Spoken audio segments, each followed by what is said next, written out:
আসসালামু আলাইকুম ওয়া রাহমাতুল্লাহ।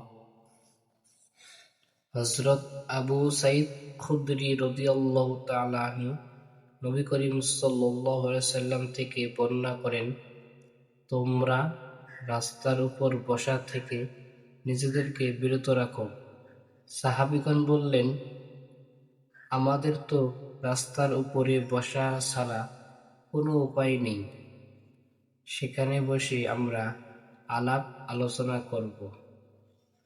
রাসূল সাল্লাল্লাহু আলাইহি ওয়াসাল্লাম বললেন, যদি রাস্তায় বসা ছাড়া তোমাদের কোনো উপায় না থাকে তবে রাস্তার হক আদায় করবে।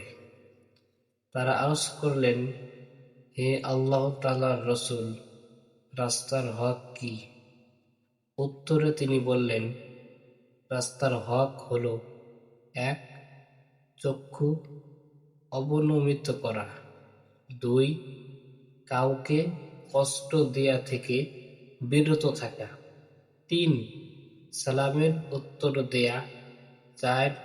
সৎ কাজের আদেশ করা এবং ৫.